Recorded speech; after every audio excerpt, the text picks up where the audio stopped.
So if you regularly play on an acrylic concrete court for pickleball, you need to hear this. I'm actually here with Dr. Grant Swenson, who is a foot and ankle specialist.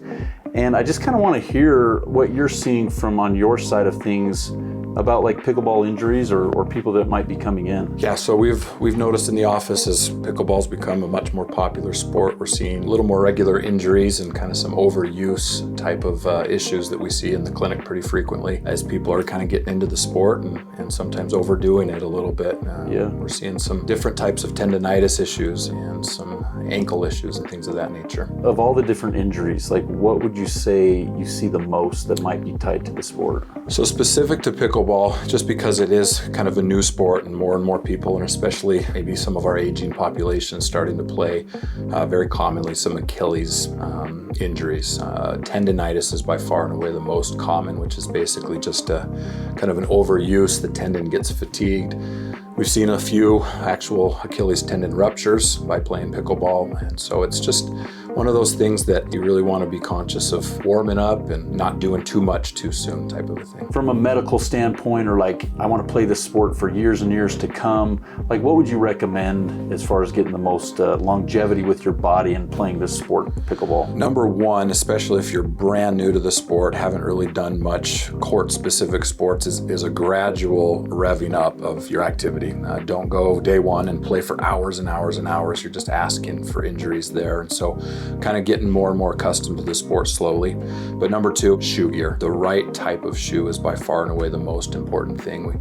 I go out there and I'll see people playing in sandals and playing barefoot, and that is just asking for problems. And so looking for a court-specific shoe, tennis type of shoes, avoiding the running shoes, avoiding even cross trainers sometimes don't actually provide a whole lot of stability. And so tennis-specific court shoes are going to be what you're going to want to look for. Okay, and are there insoles that come into play that help? Like, are those specifically designed for the patient, or what does that look like? Yeah, that's very kind of case-by-case basis there, and that's something that when we get patients that are coming in with these injuries and different issues, that some people really would benefit from an orthotic or an insole that goes inside of the shoe that'll add a little bit more arch support, and it can stabilize your ankle. It helps with preventing tendonitis, it helps with preventing some injuries that way, and so that's something we do here in the office very regularly, is getting custom molded orthotics. Yeah, that's what I always say too when it comes to courts, or I guess even when it comes to like, you know, even your shoe, right? Like everything's custom for the player, right? And then I know you mentioned stretching. Can you elaborate on that? Yeah, that kind of goes back to the not doing too much too soon, especially before playing. You want to have a good warm up. Just get the body moving a little bit, getting the blood flowing, doing some static stretching, and even what we call dynamic stretching, which is just more range of motion, moving those joints around to get the body ready to play. Okay, so I'm really big because I've hurt my lower back. Like I always stretch before I play. What are your thoughts on after you play? So there's a lot of theories and a lot of evidence, even research more recently, on what is the best cool down after playing. You don't want to go from playing to just sitting on your rear end for the rest of the day. There wants to be a little bit of a gradual cool down, whether that's maybe a little light jog after playing just to keep the body somewhat warm, and then just kind of gradually cooling off before stopping all activity. Yeah, I need to switch it up then, because I go from playing to I'm going to go to Taco Bell and then sit on the couch and watch ESPN. I get it. I know. So that's all great insight, and I think it's going to help a lot of players out there get more longevity as they're out there playing a sport it's booming, but it's new to a lot of people. Yeah, great sport though. So I know with playing pickleball, right, there's a lot of motion pickleball, like a lot of stop and go or jumping. How does that play into like the foot and ankle? Court sports, we call them, are pretty tough on the joints. We are more foot and ankle, but a lot of knee issues, ankle issues, and so the more rigid the surface, the more jolting it is on the joints. Yeah. So really, my understanding is that your body's absorbing all the impact, right? So basically it, yeah, when you're pounding on that hard surface, those joints are really taking the brunt of that pounding. Yeah, so I imagine when, I'm playing on a pickleball court, if something's gonna give, it's not the concrete, it's like, it's my ankle. That's a good way to look at it. Or my foot. Yeah. You even even mentioned like a rupture. What is that? So an Achilles tendon tear or Okay. a rupture. Yeah. Is that where it almost looks like a rubber band and it breaks? That's exactly what it is. So that long band in the back of your leg and into the back of your heel, it actually inserts into the back of your heel bone. And what a rupture is when that band, it physically tears completely, and it's like a rubber band popping. Wow. Is basically the injury itself. Well, I know it's no joke because a friend of mine, Jeremy, he hasn't played a lot of pickleball, but it happened to him. All he did is make a sudden movement to go up to the kitchen, and it just popped.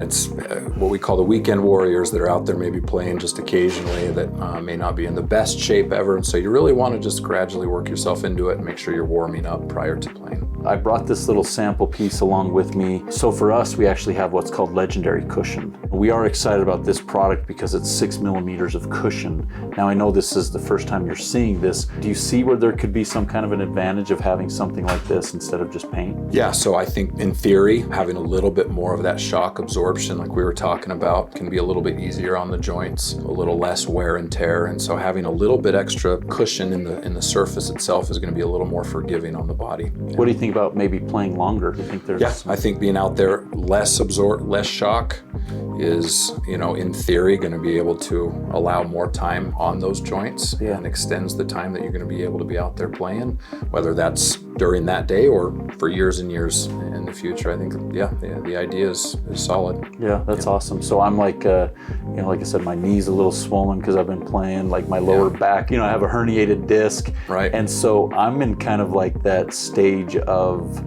it's the exploratory stage for me right now because we're actually, all transparency here, we're actually doing your backyard court, right? Right. And I have the acrylic paint, and I know we're doing the acrylic paint for you. We're about to do the kid test, right? Because I want to make sure we both have young kids. Yeah. Oh, yeah. So if I have my kids rollerblading, riding scooters, like I want to make sure that it can withstand all that. But just from a longevity purpose, I mean, that's what I'm most excited about is potentially even putting it on my own court. Understood. Like I want to play till I'm 80 plus. Yeah. And so trying to save my body. So you got to do it in any way you can at this point here. Yeah. I get it. So that makes sense. Yeah. Well, I appreciate you taking the time to kind of talk with me. And so I guess for any of you out there that are struggling with pickleball injuries or sport injuries, I definitely recommend Dr. Swenson, especially when it comes to foot and ankle. There's nothing worse, because I know I'm just coming off my own injury. There's nothing worse being sidelined when in your mind, I'm like, I want to play, but your body tells you otherwise. So true. So true. Absolutely. Perfect. Well, thank you. Yep.